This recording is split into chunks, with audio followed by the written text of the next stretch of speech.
Muy bien, amados hermanos, continuando con esta serie acerca de las parábolas de Jesús.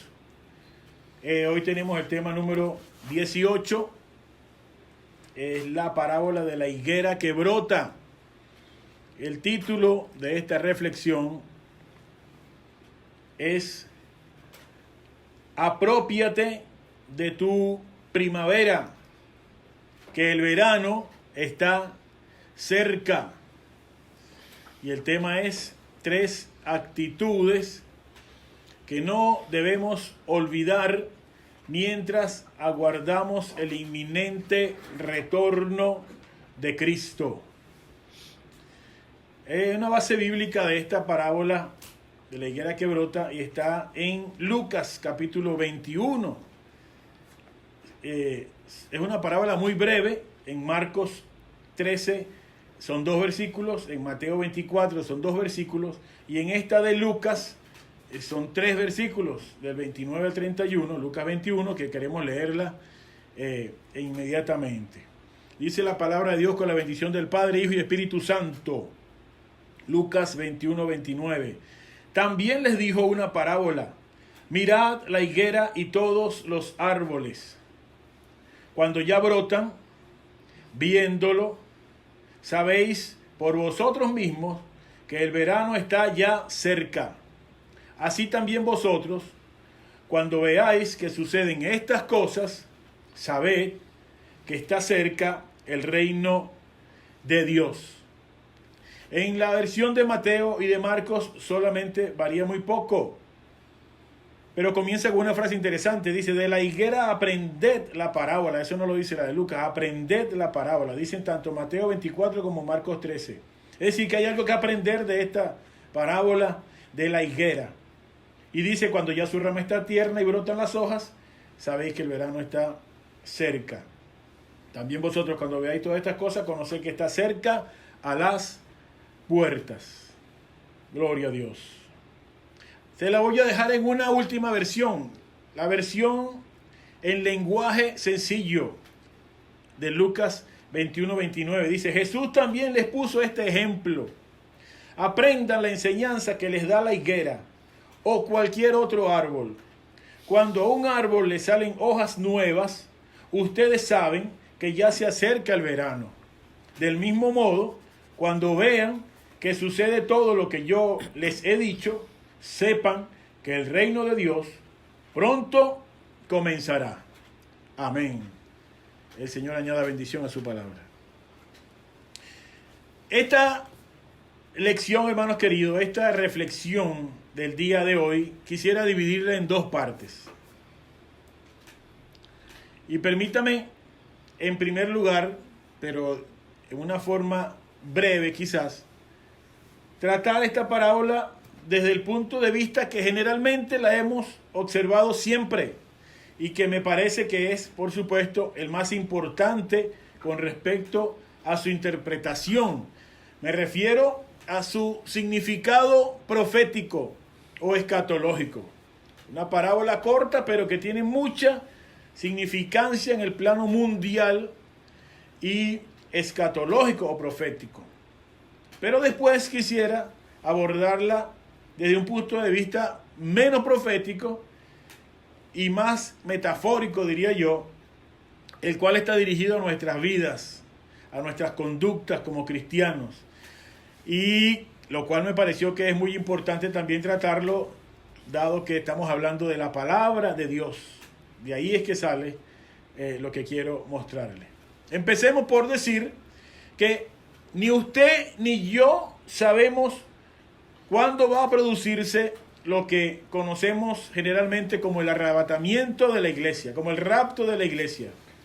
Y a decir verdad, no es muy sabio ni muy espiritual estar colocando fechas, días u horas, como ya lo dijimos hace algunas semanas cuando hablamos del tema de las vírgenes insensatas, un tema que titulamos Las vírgenes indiferentes. Mencionábamos que han habido centenares de personas que se han atrevido a mencionar fechas, horas, días exactos en la que se iba a acabar el mundo, en la que iba a venir el Señor, y en realidad eso lo que ha hecho es despertar una serie de duda e incredulidad en los más escépticos. Así que no es muy sabio estar averiguando el día ni la hora en que el Señor va a llegar. Esta parábola, tan corta en su dimensión, no lo es en cuanto a sus interpretaciones. Ella ha sido sometida a varias interpretaciones y a pesar de que es breve, no podemos dejarnos llevar por su apariencia, porque ha generado cantidad de discordia en lo que se refiere a su verdadero significado. Preguntas, por ejemplo, como que, ¿qué es lo que está cerca a las puertas? Si es la venida de Cristo, si es el reino de Dios, si es la destrucción de Jerusalén, si es el juicio final, o lo que llaman con la venida del Señor la parousia. ¿Cómo debe entenderse la afirmación que hay unos versículos más adelante que dice que todos esos sucesos acontecerán durante lo que él llama esta generación? ¿A qué se refiere esa generación? ¿Y por qué se dice, por ejemplo, 2 días más adelante, de que el día y la hora de esos eventos nadie lo sabe, ni el propio Hijo de Dios? Así que son preguntas que han puesto a pensar a las personas si el Señor estaba tratando de alertarles a que pensaran en su venida, porque dice que nadie va a saber el día de su venida, etc. Entonces, si usted lo busca en los libros, va a conseguir suficientes argumentos de un lado y del otro para referirse a esta parábola como tal. Como puede imaginarse, la respuesta de los teólogos, de los estudiosos, a lo largo de la historia han sido varias y opuestas entre sí. Quisiera sintetizarlas brevemente, cuáles son algunas opiniones y así establecer al final nuestro modo de pensar con respecto a ella. Si se puede, por supuesto, si queremos ser honestos y sinceros, ¿qué es lo que nosotros pensamos con respecto a esta parábola? Repito la parábola nuevamente. Dice que el Señor les dijo una parábola: miren la higuera y todos los árboles. Cuando ya broten, viéndolo, sabéis por vosotros mismos que el verano está cerca. Así, también vosotros, cuando vean que suceden estas cosas, sabed que está cerca el reino de Dios. Eso hasta el verso 31, 29, 30 y 31. El verso 32 dice: de cierto os digo que no pasará esta generación hasta que todo esto acontezca. En la Biblia, la palabra higuera o el árbol de la higuera ha hecho referencia en muchas oportunidades a la nación de Israel. Por ejemplo, en Jeremías capítulo 24, del 1 al 5, dice que después de haber transportado Nabucodonosor, rey de Babilonia, a Jeconías, hijo de Joacín, rey de Judá, y a los príncipes de Judá y los artesanos y herreros de Jerusalén, y los llevó a Babilonia, le mostró Jehová, dice Jeremías, 2 cestas de higos puestas delante del templo de Jehová. Esto es Jeremías 24. El verso 2 dice: una cesta tenía higos muy buenos, como brevas, y otra cesta tenía higos muy malos, que de malos no se podían comer.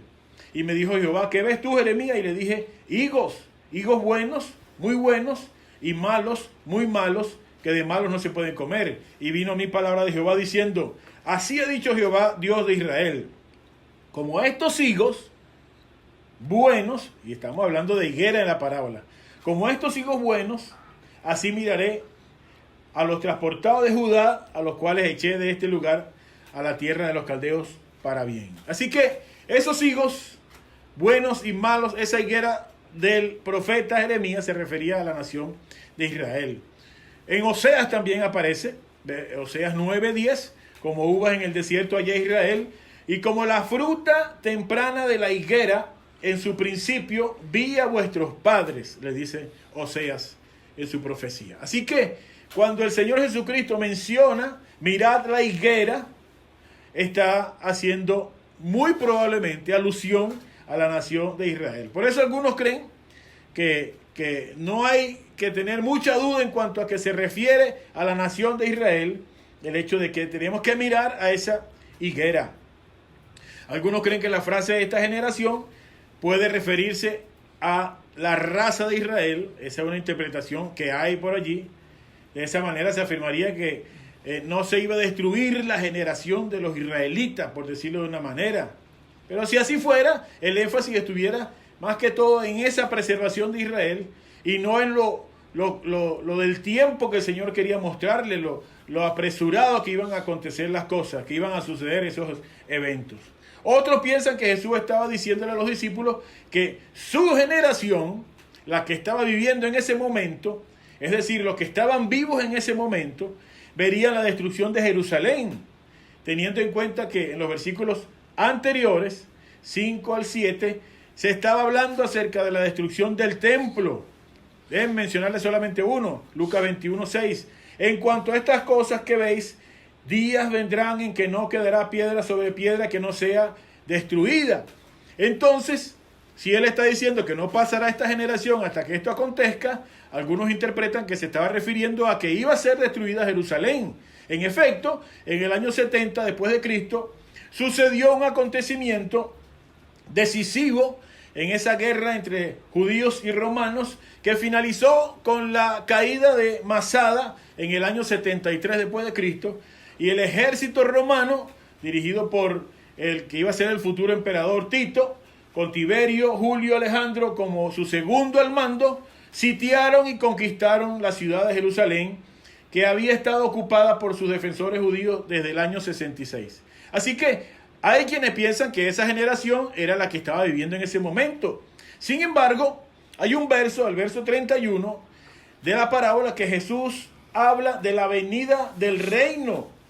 Igualmente en la de Mateo 24 se dice que el Hijo del Hombre está cerca, a las puertas. Y entonces una gran mayoría de interpretaciones que nos parecen un poco más sensatas, aunque nos tilden de sectarios, nos tilden de religiosos, nos tilden de extremistas, de pensar que ya Cristo viene y que eso habla de eso, esas interpretaciones nos parecen preferiblemente más sensatas, y que esa frase, esta generación no va a pasar, esta generación se refiere a la generación que vivirá en los tiempos de los eventos finales que precederán a la segunda venida de Cristo. En este caso, la frase va a significar que aquellas personas que estemos vivas o que estén vivas, que vean el comienzo de esos eventos desde que la higuera florezca, esa generación verá la instauración del reino de Dios, como ya lo hemos dicho. Nosotros nos inclinamos por esa última interpretación, y usted lo sabe, desde hace décadas estamos pensando que Cristo viene pronto y que las señales de que habla Lucas 21, Marcos 13 y Mateo 24 se están cumpliendo. La más importante de ellas es el resurgimiento de Israel como nación en el año 1948. Es decir, hace 73 años se cumplió esa profecía de mirad la higuera cuando ya brotan sus hojas, cuando resurge, cuando nace otra vez, cuando renace otra vez. Y la profecía de 24, ahí se habla en las profecías de rumores de guerra, de terremotos, de hambrunas que iban a ser principios de dolores, de dolores de parto. Hablaba de que también vendrían pestes y enfermedades, antisemitismo, es decir, una batalla contra Israel, apostasía, falsos profetas, engaños a la humanidad, etcétera, y que en medio de todo eso el evangelio iba a ser predicado. Se nos parece mucho a lo que está pasando en este tiempo. En ese mismo contexto, Lucas sigue diciendo después de la parábola: el cielo y la tierra pasarán, pero mis palabras no pasarán. Mirad también por vosotros mismos que vuestros corazones no se carguen de glotonería y embriaguez, de los afanes de la vida, y que venga de repente sobre vosotros aquel día.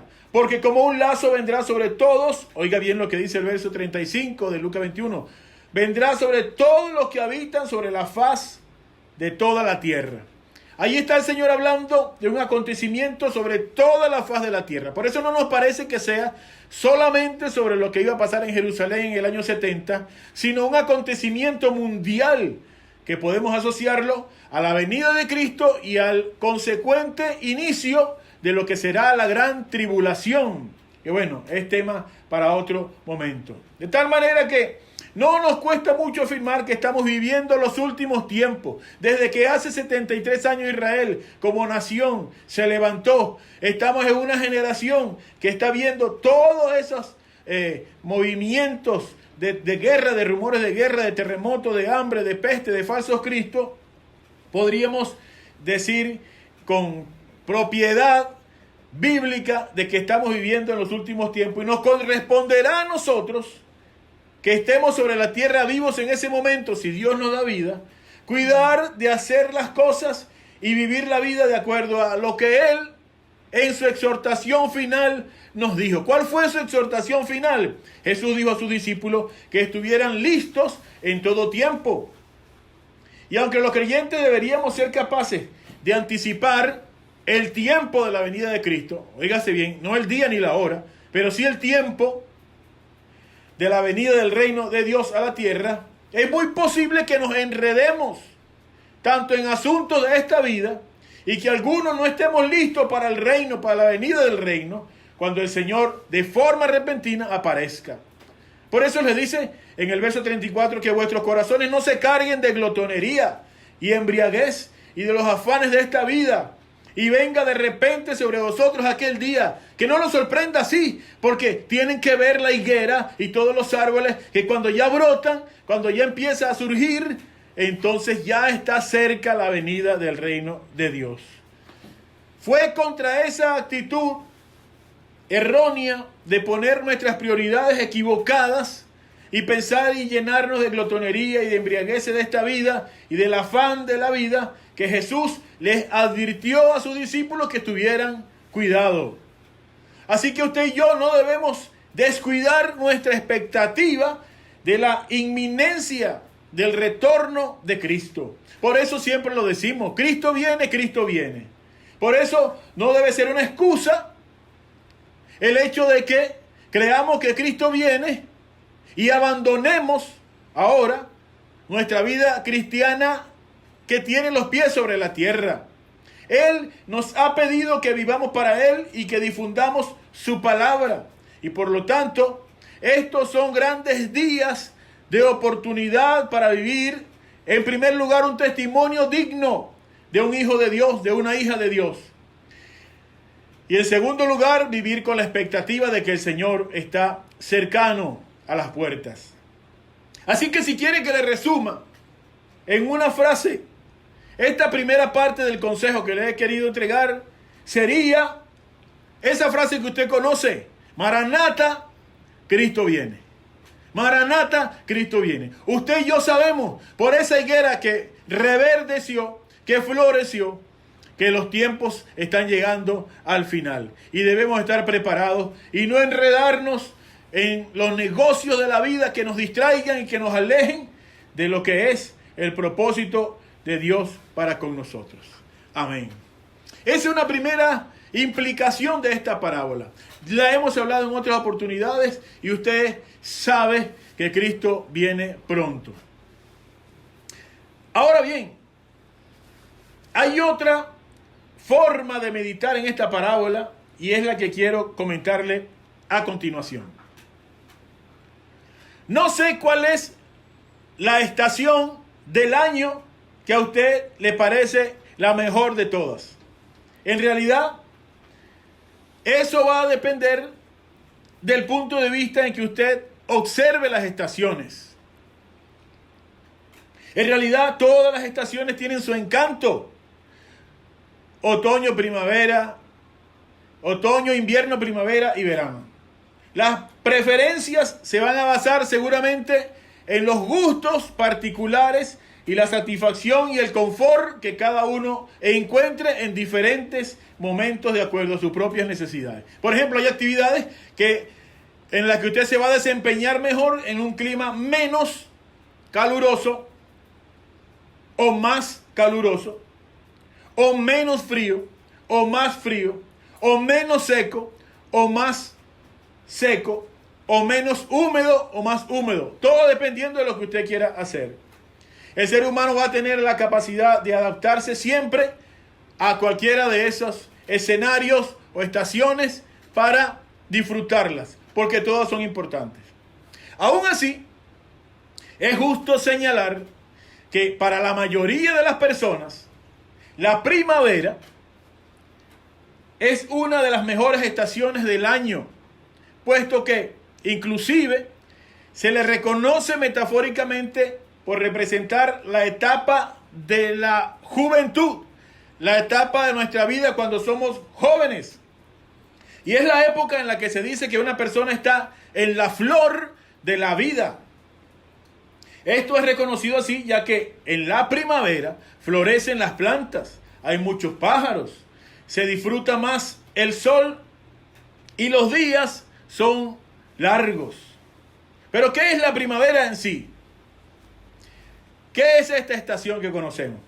Bueno, la primavera es una de las 4 estaciones que divide el año, sigue al invierno, precede al verano. Esta estación inicia con el equinoccio de primavera, que ocurre entre el 20 y 21 de marzo en el hemisferio norte y entre el 22 y 23 de septiembre en el hemisferio sur. Durante esta época los árboles comienzan a reverdecer y las plantas a florecer. La palabra primavera deriva del latín prima, que expresa primer, y vera, que significa verdor. Así que primer verdor. Con vista en la astronomía, ya hemos dicho que la palabra primavera comienza, o la estación de la primavera comienza con el equinoccio de primavera y termina con el solsticio de verano. Las hojas y flores de los árboles vuelven a crecer de manera gradual, dándole un colorido de nuevo al paisaje después de lo que habíamos conocido como el invierno, el frío e implacable invierno. La palabra primavera en la Biblia, óigase bien, en su Reina Valera del 60, que es la versión que más utilizamos, no aparece. Pero en las otras versiones, un poco más contemporáneas, aparece entre 9 y 14 veces. Y esto es porque en la versión Reina Valera y sus derivados del 95, del 2000, esas versiones utilizan otro tipo de traducción cuando se habla de la primavera. No porque la primavera no existiera o el otoño no existiera, claro que han existido siempre, sino por una cuestión, repito, de traducción. Así que la palabra primavera se traduce de una manera en la versión Reina Valera, y en otras Biblias, como la Nueva Versión Internacional, la Palabra de Dios para Todos, la Dios habla hoy, o la Biblia de Jerusalén inclusive, sí se traduce la palabra primavera. Les traje algunos ejemplos, solamente para que los vean. Deuteronomio 11:14. Nuestra Biblia dice, Reina Valera: yo daré la lluvia a vuestra tierra a su tiempo, la temprana y la tardía, y recogerás tu grano, tu vino y tu aceite. La Nueva Versión Internacional dice: entonces él enviará la lluvia oportuna sobre la tierra en otoño y en primavera, para que obtengan el trigo, el vino y el aceite. Segunda de Samuel 11:1 dice, en la versión Reina Valera: aconteció al año siguiente, en el tiempo que salen los reyes de la guerra, que David envió a Joab y con él a sus siervos y a todo Israel, y destruyeron a los amonitas y sitiaron a Rabá, pero David se quedó en Jerusalén. Pero la palabra de Dios para todos, esa versión en español, dice: en la primavera, época en que los reyes salían a campaña militar, David envió a Joab y a sus oficiales y a todo Israel. Un verso parecido a ese es el de Primera de Crónicas 21. La Reina Valera dice: aconteció a la vuelta del año, en el tiempo que salen los reyes a la guerra. Pero la versión Dios habla hoy dice: en cierta ocasión, durante la primavera, que es cuando los reyes acostumbran salir a campaña, Joab organizó una expedición. Y un verso más, Zacarías 10:1. La Reina Valera dice: pedid a Jehová lluvia en la estación tardía. Jehová hará relámpagos y os dará lluvia abundante y hierba verde en el campo a cada uno. Pero la versión de la Biblia de Jerusalén dice: pedid a Jehová la lluvia en tiempo de primavera. Jehová, el que hace las nubes de tormenta, lluvia copiosa les dará y hierba en su campo a cada uno. Siendo que esta parábola expresa textualmente, hermanos queridos, en Mateo 24:32, de la higuera aprended la parábola. En Mateo 3, Marcos 13:28, de la higuera aprended la parábola. Si Lucas 21:29 dice, mirad la higuera y todos los árboles que brotan, viéndolo, sabéis por vosotros mismos que el verano está cerca. Creo que hay aquí una alusión no solamente profética que se refiere al rapto de la iglesia, sino una enseñanza más metafórica relacionada con eso de que el verano está cerca. Y un verano que está cerca, ¿sabe qué nos dice? Que estamos en la estación anterior a la del verano, que no es otra que la primavera. De tal manera que, entendiendo que estamos esperando el retorno de Cristo, es decir, el verano, y observando las características de lo que es la primavera en la Biblia, y el hecho de que el Señor nos dice que aprendamos de la higuera y de todos los árboles, entonces que quiero entregarles este consejo. 3 actitudes que no debemos olvidar mientras aguardamos el inminente retorno de Cristo. Y aquí voy. El primero de ellos. Mientras aguardamos el verano y el retorno de Cristo, aprovechemos este tiempo de primavera para, número 1, vivir vidas que reverdezcan y fructifiquen. Óigase bien esto. Vivir vidas que reverdezcan y fructifiquen. Porque es que es primavera. Y es primavera y, oiga bien, finalizó la estación fría. Y pasamos ahora a disfrutar de una nueva vida. Gloria a Dios por eso. No sé si usted siente que ya usted pasó de una estación de invierno cuando no tenía a Cristo y ahora ha entrado en una vida de primavera, floreada, verde y fructificante en los brazos del Señor. Este primer punto a mí me emociona porque nos introduce y nos pone a pensar que nuestra vida presente no es para nada igual a lo que acabamos de tener mientras vivíamos en la anterior estación, en el invierno. Lo encontré en un maravilloso pasaje en el libro de Cantar de los Cantares, que como ya usted sabe, ese libro es una ilustración también metafórica de la relación que tiene el amado Dios con su amada, la iglesia, la Sulamita. Observe cómo dice un bello pasaje de Cantar de los Cantares, capítulo 2, del 8 al 14. Mire cómo dice. La voz de mi amado, he aquí, él viene saltando sobre los montes, brincando sobre los collados. Mi amado, está hablando la Sulamita de su amado, mi amado es semejante al corzo o al cervatillo. Él o aquí está tras nuestra pared mirando por las ventanas, atisbando por las celosías. Verso 10. Mi amado habló y me dijo, levántate, oh amiga mía, hermosa mía, y ven. Está diciendo que se despierte, que se levante. Verso 11. Porque he aquí, oiga esto, ha pasado el invierno, se ha mudado la lluvia. La lluvia se fue. Se han mostrado las flores en la tierra. El tiempo de la canción ha venido.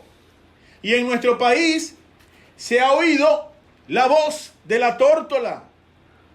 La higuera ha echado sus higos y las vides en cierne dieron olor. Levántate, oh amiga mía, hermosa mía, y ven, paloma mía, que estás en los agujeros de la peña, en lo escondido de escarpados parajes. Muéstrame tu rostro, hazme oír tu voz, porque dulce es la voz tuya y hermoso tu aspecto. Aleluya. Hermano querido, en su imaginación la Sulamita oye a la distancia los pasos de su amado y le ve saltando entre los montes y brincando sobre los collados por el amor que le tenía, que nos tenía a usted y a mí. El Señor, por ese amor, vino dando grandes saltos. Un salto enorme del cielo al seno de una virgen. Cargado con nuestros pecados, dio otro salto hacia la cruz, hacia el madero. Del madero dio otro salto hacia la tumba.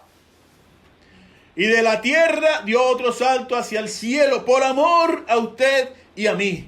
Por eso cantamos eso que enseña la Sulamita, ese cántico de Cantar de los Cantares, eso que dice el verso 12 de Cantares capítulo 2, o el verso 11. Ha pasado el invierno, se ha mudado, la lluvia se fue, se han mostrado las flores y el tiempo de la canción ha venido.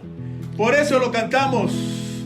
Un canto para ti, eleva mi alma hoy, inspiración divina en forma de canción. Un canto para ti, en armonioso olor, manadas de palomas, elevo a tu voz.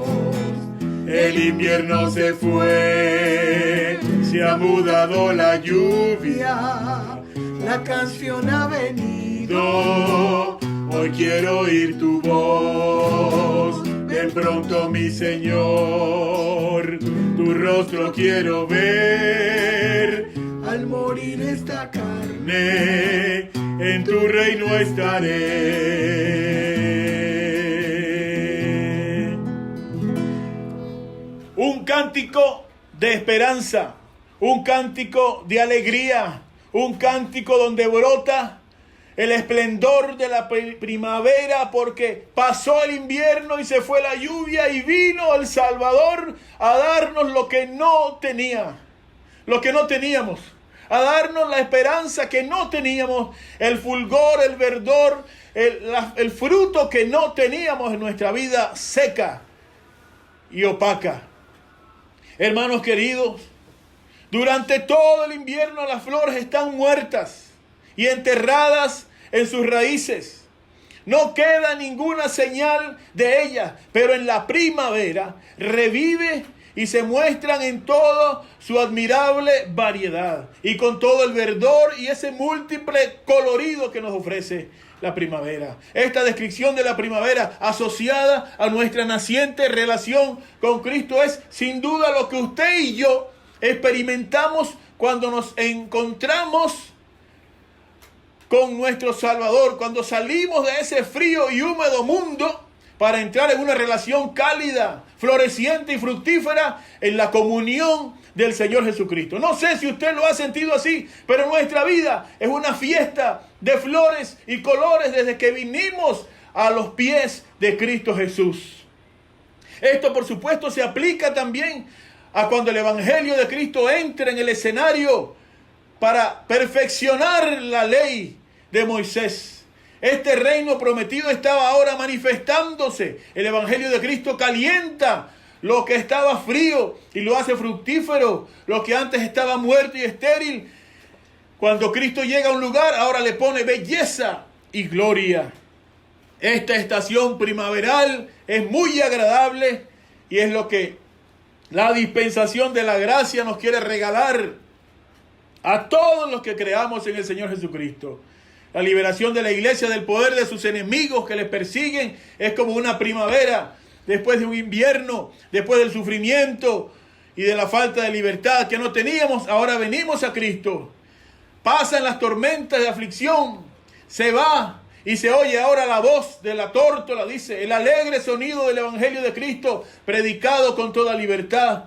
Eso nos dice que nos levantemos cada día y vayamos en pos de nuestro Señor. Un alma dura y fría, estéril como la tierra en invierno, se vuelve fértil y fructífera con la tierra en primavera.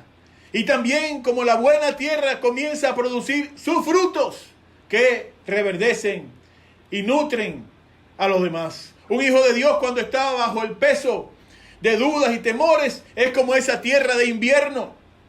Noches largas, días oscuros y fríos, pero pronto, cuando se acerca el sol de justicia a su Salvador, retoma el consuelo y volverán a cantar esos pájaros y aparecerán las flores. De tal manera, mis amados hermanos, que basta ya de tantas vidas grises y nostálgicas cuando que estamos en la primavera de nuestra vida. No importa la edad que usted tenga, ni los años en el Señor. Cada día podemos ir a disfrutar de vidas que reverdezcan, fructifiquen, vidas nuevas en Cristo, llenas de un cántico nuevo, de frutos que glorifiquen el nombre de nuestro Señor. Aleluya. Como lo dijo alguien en el siglo III. Dice que mientras un hombre en el tercer siglo estaba anticipando su muerte, escribió estas últimas palabras a un amigo. Le dijo: en un mundo malo, increíblemente malo, he descubierto que en medio de él hay un pueblo santo y quieto que han aprendido un gran secreto. Ellos han encontrado un gozo que es 1000 veces mejor que cualquier placer de nuestra vida pecaminosa. Y a pesar de que han sido despreciados y perseguidos, no les importa. Son maestros de sus propias almas y han vencido al mundo. Esta gente se conoce como cristianos y yo me alegro en ser uno de ellos. ¡Aleluya! Eso lo dijo un hombre en el siglo III y estamos en el siglo XXI y somos millones y millones los que tenemos que reconocer que nuestra vida estaba seca y vacía y fría hasta que llegamos a los pies de Cristo. Para florecer, para reverdecer, para fructificar. Así que, hermano querido, ¿cómo está tu vida cristiana? ¿Es otoñal o invernal o es primaveral? ¿Es alegre, florecida? ¿Se oye el cantar de la vida y de la paz? ¿O es opaca, a la espera de algo que se supone que ya tenemos? Es una pregunta que cada uno de nosotros debe responder delante del Dios al cual le sirve. Dios nos ha regalado una primavera. Aprópiate de ella, mi estimado hermano o hermana. Disfruta del mejor de tus tiempos, porque Dios está a tu lado. Hay gente que dice lo mejor está por venir. Hay gente que dice tu mejor temporada está por venir. Y yo tengo que decirle que la mejor temporada la tenemos desde que llegamos a los pies de Cristo. No necesitamos de nadie más. Conseguimos lo que nuestra alma deseaba, como la sulamita necesitaba y amaba a su amado. Lo conseguimos nosotros y ahora nuestra vida pasó de sequedales al verdor de la vida productiva en Cristo Jesús. Aleluya. Aprópiate de tu primavera, hermano querido, y disfruta la mejor de las temporadas con Dios. Amén. En segundo lugar, mientras aguardamos el verano y el retorno de Cristo, aprovechemos este tiempo de primavera para vivir vidas que triunfen y conquisten. Es que es primavera. Entienda, es la época ideal en Israel para convocar a las batallas y vencer. Ese es el pasaje que está en 2 Samuel 11:1 y 1 Crónica 20:1. No es casualidad que la estación de primavera sea la que en Israel se denominara como el tiempo en que salían los reyes a la guerra. Se lo digo en la versión Reina Valera del 60. Aconteció el año siguiente, en el tiempo en que salen los reyes de Israel a la guerra. Y se la leo en la versión Palabra de Dios para Todos. En la primavera, época en que los reyes salían a campaña militar, David envió a Joab, a sus oficiales y a todos los israelitas a destruir a los amonitas. El ejército de Joab también atacó a la capital Rabá, pero David se quedó en Jerusalén. Nadie sale, hermanos queridos, a la guerra con ánimos de perder. Esa es una lección para cada uno de nosotros.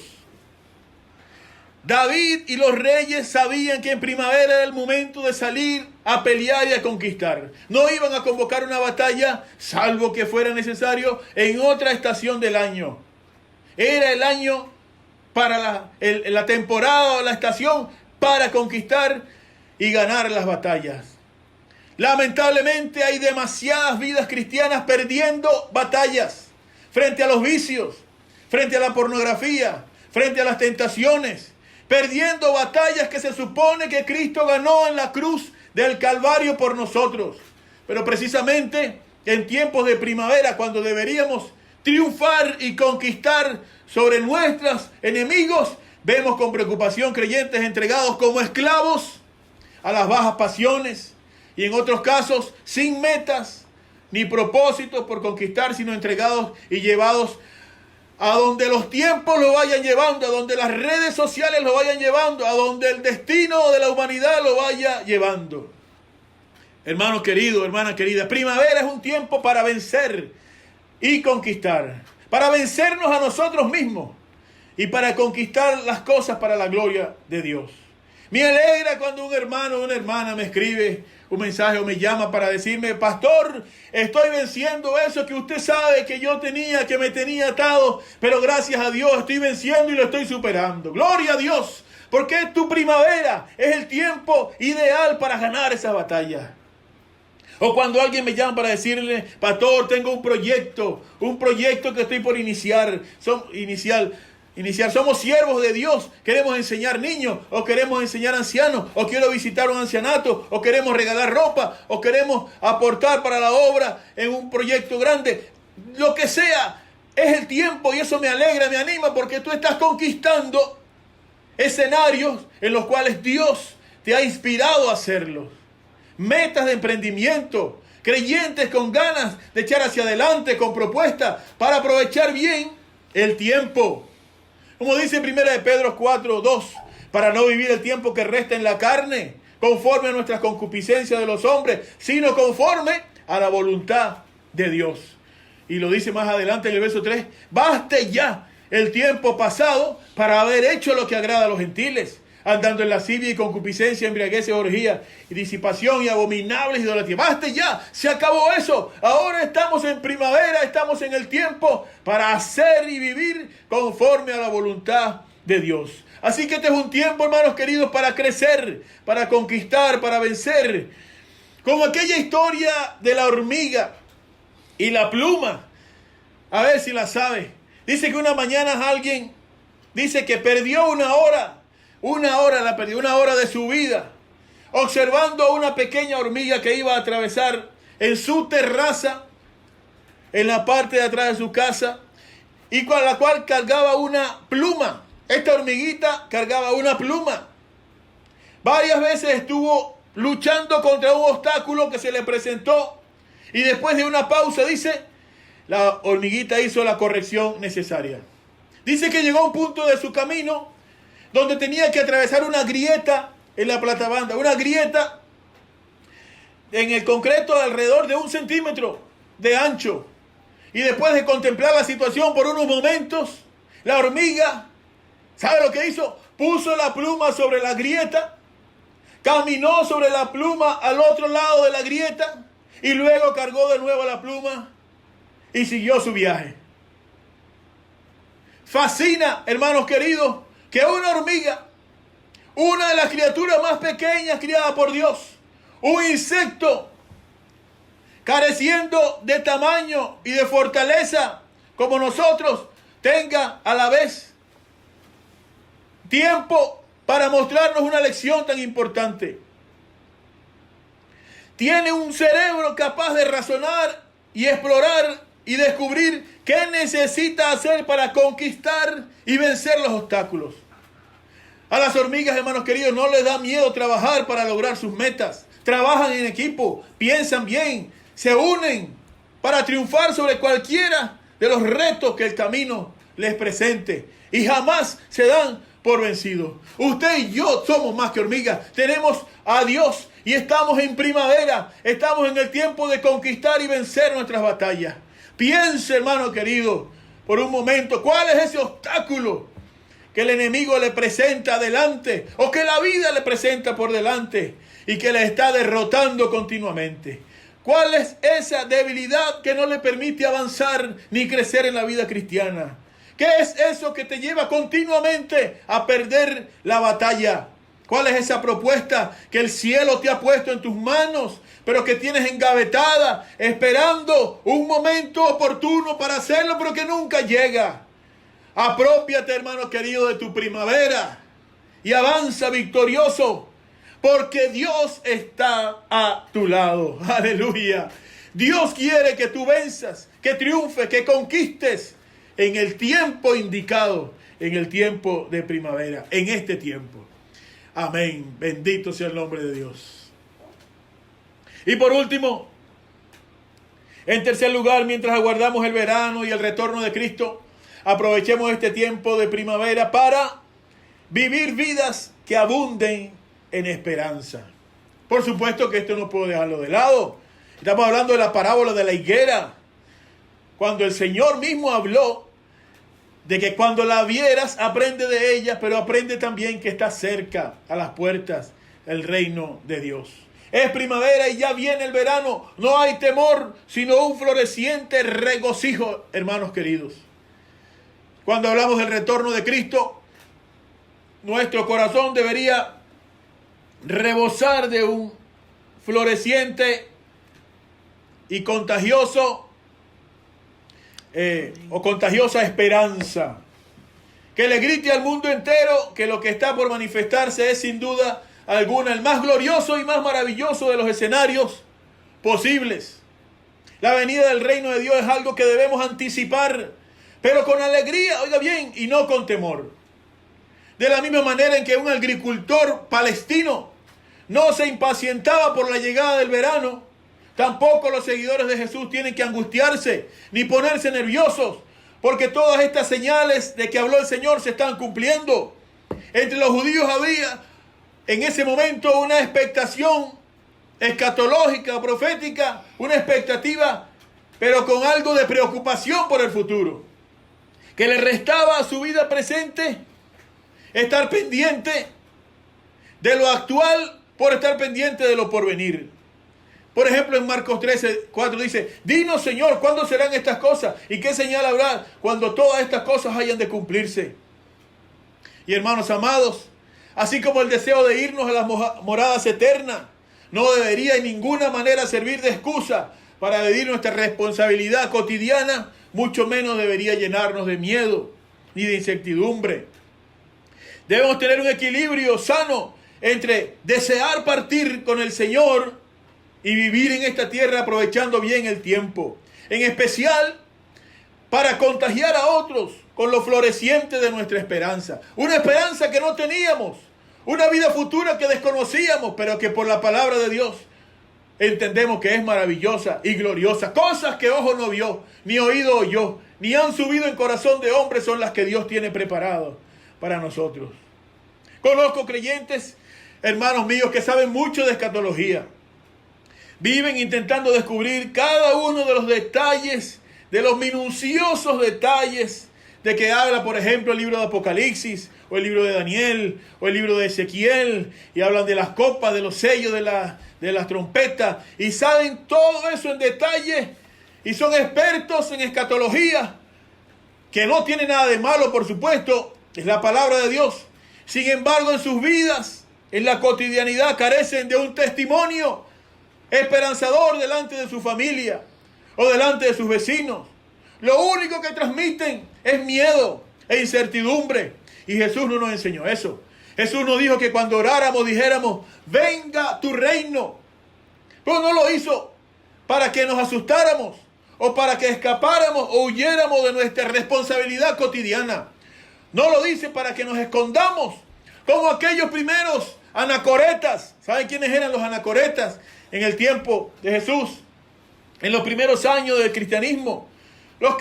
Grupos religiosos que viven solos, apartados, en un lugar dedicado por entero a la contemplación, a la oración, a la penitencia.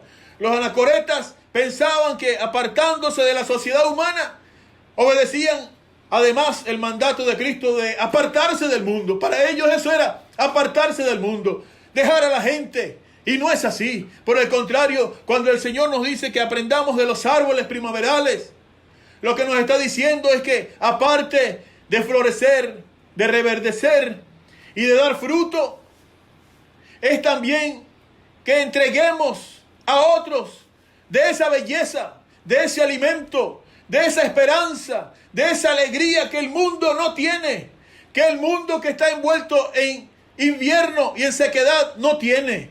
Dice 1 de Pedro 1:3, bendito el Dios y Padre de nuestro Señor Jesucristo, que según su grande misericordia nos hizo renacer para una esperanza viva. ¿Entiende eso? Renacimos, reverdecemos en primavera, pero para una esperanza viva por la resurrección de Jesucristo de los muertos. También lo dice Romanos 15:13. Dice, y el Dios de esperanza os llene de todo gozo y esperanza en el creer, para que abundéis en esperanza por el poder del Espíritu Santo. Un Dios de esperanza que quiere llenarnos de esperanza. Así que, hermanos queridos, estar en primavera y saber que el verano está cerca debe llenarnos de esperanza. Una esperanza contagiosa.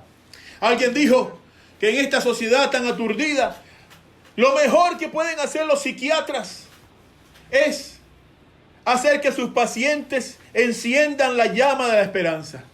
Bueno, nosotros no somos psiquiatras. Nosotros somos algo más que psiquiatras. Somos embajadores de Cristo. Hagámosle ver a esta humanidad que nos rodea que aparte de disfrutar la vida cristiana aquí cada día en la tierra, que aparte de disfrutar los beneficios de tener a Dios con nosotros, también tenemos aguardándonos un futuro glorioso y completamente pago, porque lo pagó Cristo en la cruz del Calvario. De tal manera, mis amados hermanos, que piensen qué es lo que sus vecinos, sus familiares y sus amigos piensan de su fe. ¿Lo ven a usted lleno de esperanza en el porvenir? ¿O consideran que no tiene nada que mostrarles? ¿Irradiamos un contagioso regocijo que abunda en esperanza? ¿O nos dejamos llevar igualmente por la incertidumbre que nos rodea a diario en nuestras comunidades, o en las noticias mundiales, o en las noticias de los medios de comunicación?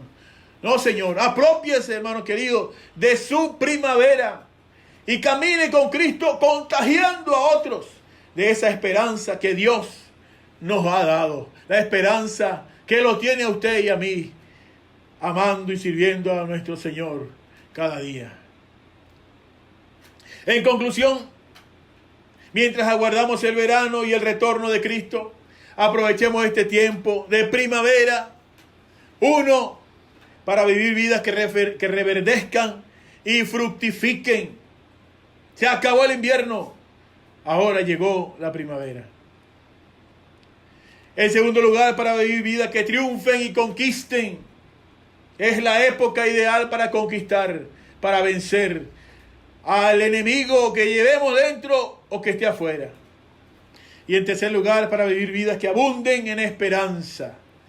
Es primavera y ya viene el verano. El verano está cerca. Viene Cristo a llevarnos con Él. Y no da temor eso, sino que da gozo y alegría y regocijo. Un versículo más para terminar, donde también aparece la palabra primavera en la versión nueva versión internacional. Joel capítulo 2, verso 23. Dice, alégrense, hijos de Sión, regocíjense en el Señor su Dios, que a su tiempo les dará las lluvias de otoño. Les enviará la lluvia, las de otoño y las de primavera, como en tiempos pasados. Oremos, hermanos queridos, a Dios para que esa primavera que el Señor nos regala desde que llegamos a sus pies sea una realidad en cada una de nuestras vidas y podamos transmitirla a todos para la gloria y la honra de nuestro Dios. Amén y amén. Gloria a Dios. Oremos. Padre, muchas gracias por tu bendita palabra. Oh Dios Todopoderoso, gracias porque a través de esta pequeña parábola de la higuera que brota, nos enseñas, nos muestras, nos iluminas para decirnos que tu venida está cercana, Señor, que las señales se han cumplido, que somos protagonistas de los últimos tiempos. Señor amado, que la higuera reverdeció hace menos de 80 años y que se han sucedido cada uno de los eventos que tú has mencionado en tu palabra. Ayúdanos a esperar con gozo, expectantes esa venida gloriosa tuya. Y entre tanto, Padre amado, permítenos mostrar el verdor, el cántico, la alegría de tenerte en este tiempo de primavera. Permítenos ganar las batallas, vencer los obstáculos, derrotar los enemigos espirituales, Señor, que nos persiguen. Y ayúdanos, Señor, a contagiar a otros con esa esperanza gloriosa de verte pronto. En tus manos sagradas estamos. Gracias te damos. Tú eres fiel y maravilloso. Permítenos vivir la vida cristiana como tú lo deseas, ahora mientras aguardamos tu venida gloriosa. Recibe la alabanza de nuestra parte en el dulce y maravilloso nombre de Jesús. Amén y amén. Gloria a Dios.